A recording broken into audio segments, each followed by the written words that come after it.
Good afternoon, sir. Take a seat. Good afternoon, ma'am. Thank you, sir. So, Pawan, tell us about yourself. Sir, I am Pawan Kumar. I am from Supaul district of Bihar. I did my schooling from Sainik School, Gopalganj. I like to play volleyball, and I did my graduation from National Rail and Transportation Institute, Vadodara. In 2022, it has become Gati Shakti Vishwavidyalaya. Okay. Because, yes. How did you get into that school? What is the procedure for getting into that school? Sir, Sainik School. No, Sir, we had the entrance exam. it's a railways, its institution is run by railways. Yes, sir. It comes under Railway Ministry, and Honorable Ministry of Railway is the Art Chancellor. Okay, so they train their own engineers also there? Yes, sir. Now other courses have also initiated.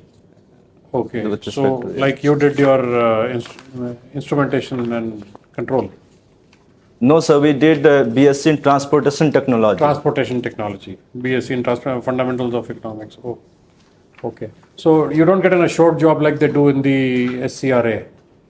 No, sir. It is like the graduation program, but the initial placement was quite high, and it was supported by railway also. So companies like DFCC, IL, they also came.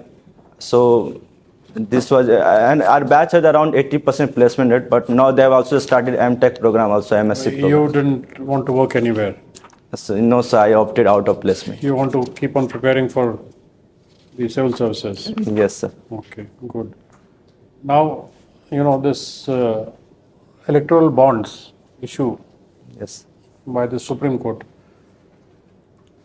What is the, clash? Which two powers, fundamental rights are clashing in this Supreme Court order?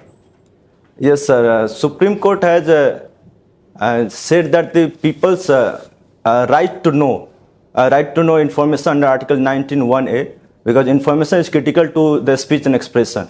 So they have said that the electoral bond, whose purpose is to curb the issue of black money into the political donations, that the proportionality test is not being passed. Okay. That's why they were struck down. Okay, so did you notice anything incongruous about this order? When the electoral bond scheme was declared unconstitutional, which means it was illegal. Yes, sir. So is there anything incongruous in this order? Is this order sort of complete, or maybe left incomplete by the Supreme Court? Sir, I'm not. See, I'm if able to- all that money has been paid by some people, Yes, sir. and it has gone to a political party. Yes, sir. Now, once something has been declared illegal, shouldn't the money come back to them? Or why should it remain with the political party? Once a procedure has been declared illegal, the money should also come back. Sir, I think there might be some procedure difficulty also, but right now the court has said that No, you what have is to the publish the procedural difficulty? information. Like they have ordered to publish the information, they could have said, okay, all the money should be sent back to the donors. If they can link the donors to the money, they can also send the money back. If it's an illegal thing which has been done, so the proceeds of illegality, why should somebody benefit out of that? Yes, sir. I think I will have to read more on to form informed opinions. More about it. Yes. Okay. Now, in this particular order, the donors were not a party Yes, sir. to the order. So can an order be passed like this without, allowing the parties interested to, become a party and interfere? I mean, they weren't given any chance to explain themselves. Yes, sir.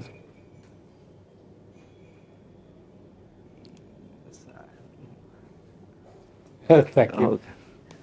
You have studied issues relating to transportation, right?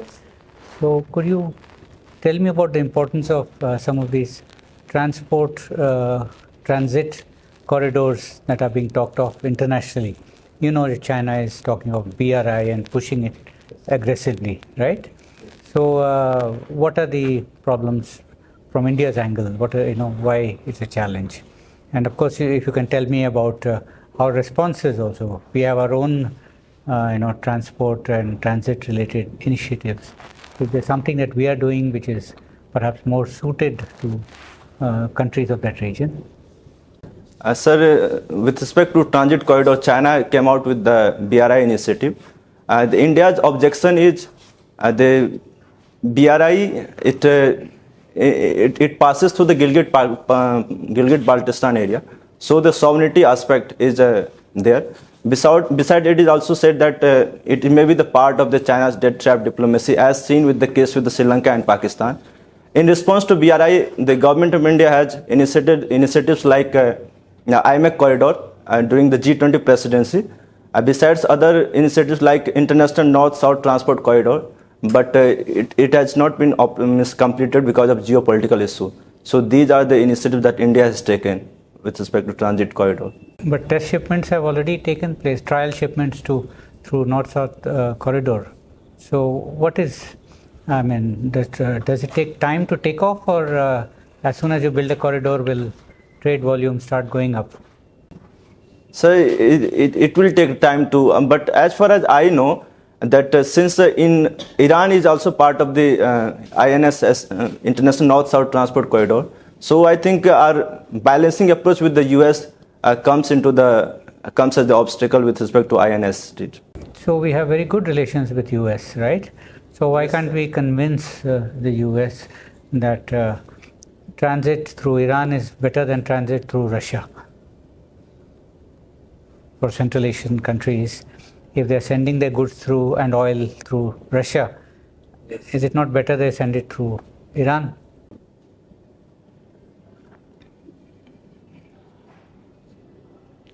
I think, sir, I'm not able to understand the question.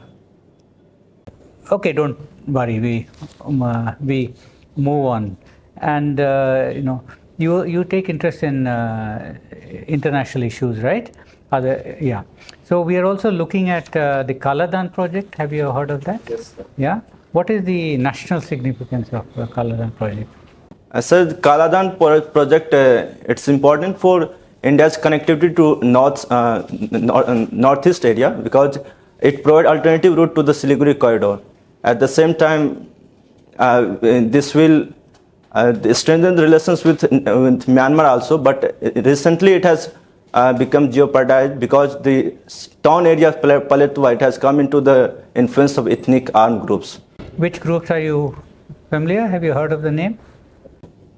No, sir. In particular, I am not aware of the group name, but it's under ethnic armed group which has which into clash with the Myanmar army. Okay, last question. Which is a port there which is significant to this project? Sir, Sitwe port in Myanmar. Thank you. Pawan, good afternoon. So what economic lessons did you learn in your graduation? Sir, our graduation had the credit-based system.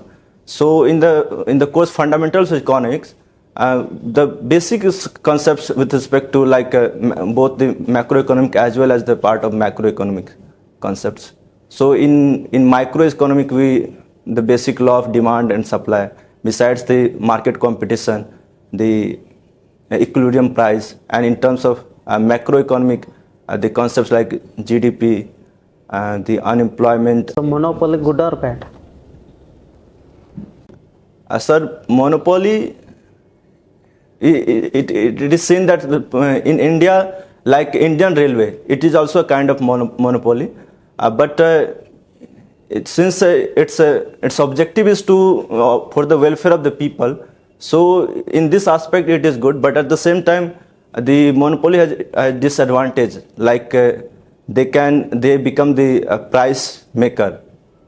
So in that cases, it is always better to have options.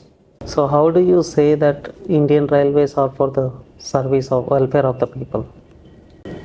Because, sir, Indian Railway has the objective to make the transport affordable to the masses. As a result, they also practice the initiatives, the concept like cross. So how do you know the current ticket prices are reasonable or affordable, or it is okay?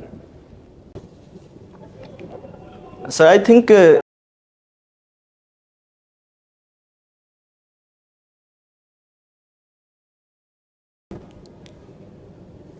Sir, I think if you talk about the revenue aspect of the railway, they provide lesser fare on the passenger as compared to freight transport, and this is the cross subsidization as well. No, that is all fine. Yes. Who knows if some other person can run railways at much lesser cost?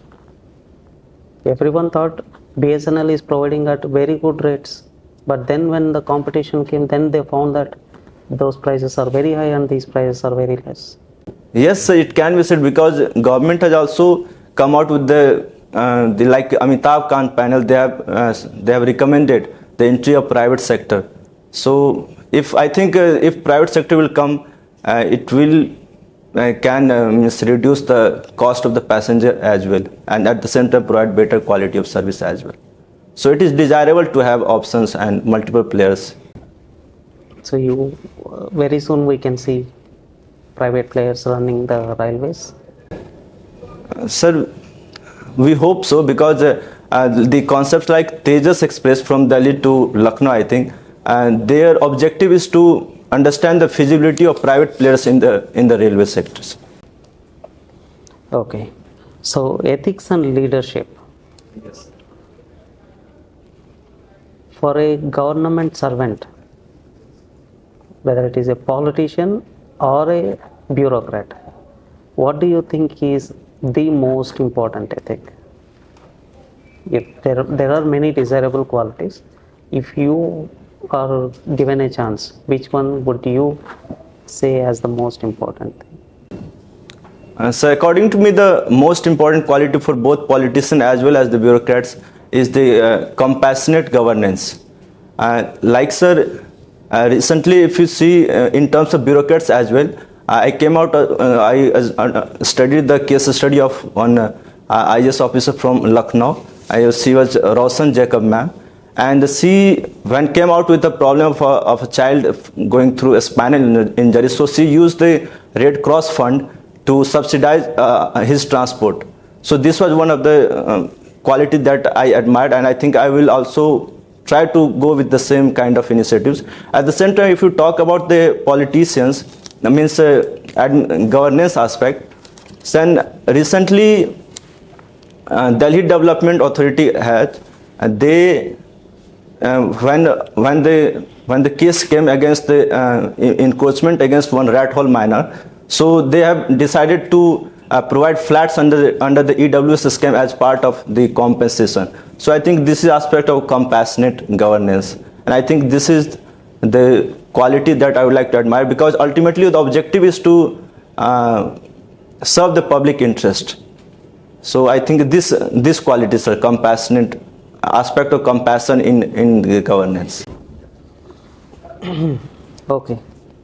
And we are getting closer to the next general elections. Yes, sir. It is becoming more individual centric than even the presidential elections. Do you agree with this view? Sir, it seems so, but I think in India we have the adequate institution to uphold the parliamentary form of government. Independent institutions like Election Commission of India.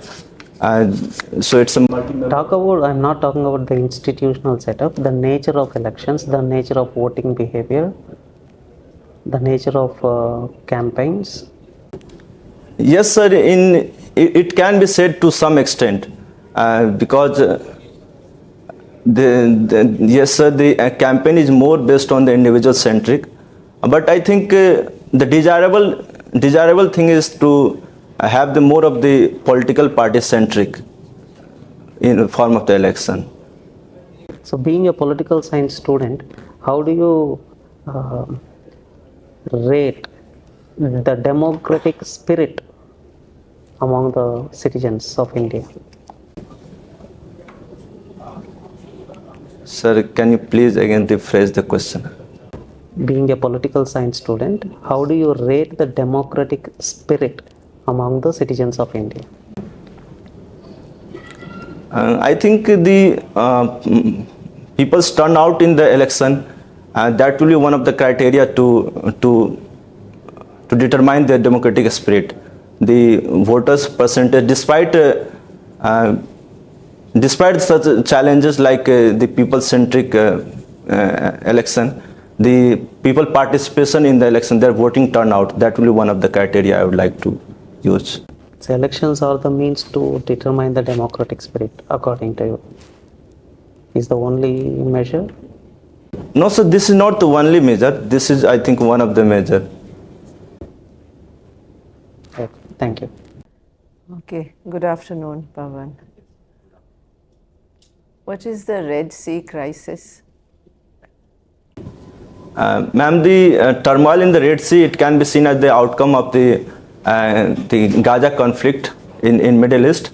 At present, the Houthi group in the Yemen, they have started the attacks on the merchant ships passing through the Red Sea, and its impact is seen in India as well, India's trade as well. How is the impact seen in India? Because, ma'am, the around 90% of our export that used to go to Europe, and that used to pass through Red Sea area. But since due to attack, we have to the vessel has to take the longer route of Cape of Good Hope. So that increases both the transit time as well as the freight cost. That's impacting all global trade, right? Not only India. Yes. Who are the Houthis? Houthis are the Iranian proxies in Yemen, and they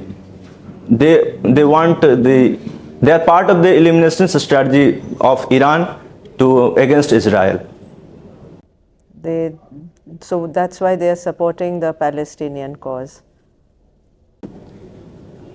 Yes, sir. Yes, ma'am. It can be said because they have said that they are acting for the solidarity of Palestinians.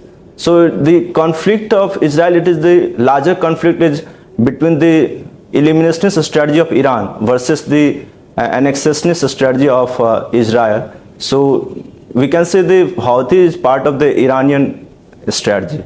And the Hamas are in this Gaza Strip, right? Are they a terrorist outfit? Ma'am, if you talk about the definition of terrorism, then Hamas comes fit into the definition of terrorism. But What is the definition? ma'am, it's like there are 4 criteria to determine terrorist organization. Like it should be driven by some ideology. It should be seeking to achieve some political gain. At the same time, they consider people as means. So they believe that some people can be sacrificed for the larger objective of political gain. And at the same time, one more criteria is there, ma'am. But ma'am, India has not declared Hamas as the terrorist organization till now. But Israel has requested us to declare Hamas as a terrorist. Us, only India. Are they only concerned about the India view? That India should declare it. Who declares a terrorist organization? No, ma'am, no. Actually, I wanted to means they want India to designate Hamas also as terrorist organization. Means Israel want India. But who otherwise designates whether an organization is terrorist or not? Ma'am, I'm not sure about it, but I think UN. I'm not sure about it. And why is the Red Sea called the Red Sea? Any idea? Ma'am, I think I'm not. I do not know. No, that's fine. Apparently, it's the saltiest sea, and it has no river joining it before it enters the sea. Okay. Thank you, ma'am. Then, very interesting, I found that you went to the Institute of Mountaineering. Yes. And this is in Uttarkashi. So, where did you get this interest in mountaineering? Ma'am, actually, I belong to Sainik school. So, in class 10th, a whole batch used to go to as part of course, as part of tour. We had been to Nehru Institute of Mountaineering, and I think I really liked that course. So, I think I will try to pursue further courses as well in mountaineering. So you that got your interest. Yes. So would you like to climb Mount Everest as well? Yes. Will we see your name there one day? I'm thinking, means I will get the chance, then I will go for it. This is part of long-term planning, but no. Yeah, of course. You should have some goals and long-term planning. Yes, Yeah. I wish you all the best with that. Must keep up your interests. Yeah. Thank you. I'd like to know whether you heard about the Shimla Agreement signed in 1911 between India, Tibet and China. Yes, sir, I have heard about it. What is it about? And sir, it's agreement for the purpose of border demarcation between India and China, and I think India and China, as Tibet was also part of it, but I think China did not agree to this agreement because they say that they were not part of the agreement and Tibet was not the legitimate institutions to participate, so they do not recognize this, and as a result the border dispute between India and China persists. Okay, you're correct that it was a border agreement in which the three parties were there. India gained independence in 1947. China got it 2 years later. And the occasion came to give recognition to the new government. As a student of international relations, do you feel it would have been important for India to insist upon the new government to clarify its position with regard to the boundary agreement which was signed in 1911 before according recognition to that country? Yes, sir. Sir, if you talk about the realism point of view, then I do think that government could have used the recognition of China in 1949 as one of the condition to give clarification with respect to 1911 agreement. But I think at the time of independence, government followed more of the ideological approach. Means I think more emphasis was there on the ideological aspect, and we were thinking more of, we are kind of giving the message to the world about the nature of our state, means our country. So I think they were hopeful of having this issue resolved later on, but this could not take place. How could they have resolved it later before according recognition if they had clarified? Yes, sir, I do believe this would have gone this way, as advocated by Kautilya also. Means realism point of view says that it should have been used. Another statement I am giving you. Yes. In 1947, when India gained independence, there was not a nation in the world which wished ill of India. But within a short period of 5 years, there was not a single nation which was even willing to support you on Kashmir and second your resolution in the United Nations. Now, what do you think of this statement? You've been a student of international relations. You must be knowing the conditions which I am stating. Sir, I am not. India's foreign policy you must have read. Yes, sir. I have read, but on this particular topic, I think I will have. Okay. As on date, what is the position of the world on Kashmir today? Are they supportive of India's policy or India's position in Kashmir today? Sir, I will have to read. Okay. Last question. What is the difference between LOC and LAC? Sir, LOC is the boundary between India and Pakistan, and LAC is the undemarcated border, but it is perceived to be boundary between India and China. LAC has been recognized under Shimla Agreement of 1972, unlike LAC with China. No, thank you. Okay, Pawan, Just one question. You said China became independent in 1949. China was never ruled by anybody except for some portion period by Japan during the Second World War. China didn't become independent. The communists took over in 1949. Yes, sir.